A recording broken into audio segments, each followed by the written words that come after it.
Today we are at the cusp of the third revolution in military affairs, and I've been calling this particular revolution as convergence warfare, because it's caused by convergence of large number of technologies acting together to influence the outcome of war.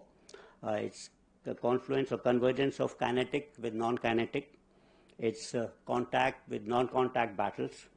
It's convergence of tactics, operational art, and strategy. It's a convergence of first RMA, maneuver warfare, second RMA, that's net-centric warfare, and this third RMA. And it is a convergence of warfare in traditional domains with the new domains. So simultaneously, there are a large number of technologies which are bringing about this convergence in warfare, whether it is sensors, artificial intelligence, machine learning, data analytics, robotics.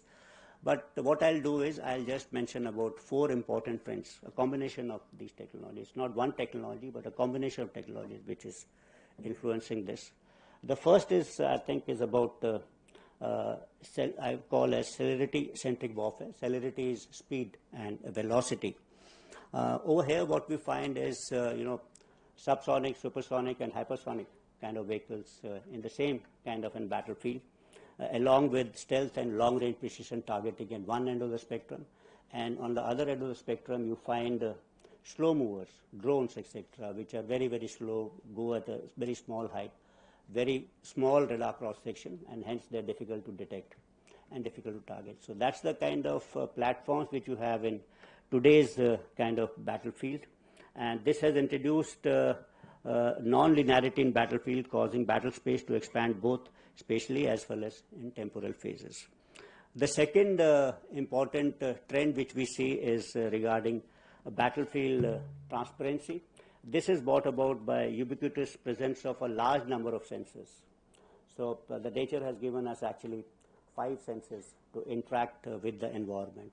We all know that, but what science and technology has given us at least 10 or 15 more type of sensors, different kind of sensors, to understand or interact with the battlefield environment. So we have presence of optical, electro-optical, synthetic aperture radars, electronic, radio, seismic, chemical, biological. I mean, the range of sensors which are available are huge, and the numbers are even far more. Means if nature given eyes, if this population was 6 billion, so 12 billion sensors, if you could say, but the number of artificial sensors which are available today to provide that transparency is much more. It's there on everyone's mobile phone.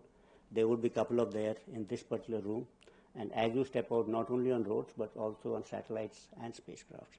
So the number of sensors which provide information today of the battlefield to a commander is phenomenal, and this is leading to absolute battlefield transparency and a very high degree of situational awareness.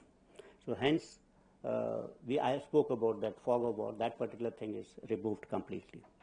The third important trend which we are noticing is about robotics and automation actually in warfare, including exoskeletal kind of a system in which humans are using machines actually to enhance their power.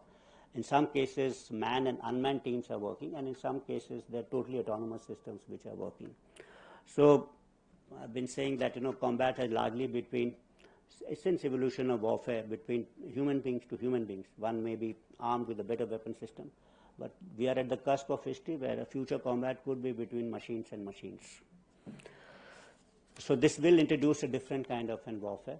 And the fourth kind of trend which I notice is something to do with the extreme automation, and that's being introduced by technology like artificial intelligence, machine learning, big data analytics, quantum computing, large language models, edge computing. This is helping people to analyze data for operational efficiency as for administrative kind of an efficiency. So it's not only human brain power is being supplemented by artificial intelligence to take better, faster, and faster decisions than what enemy can react to. If you like the video, do like, comment, share and subscribe.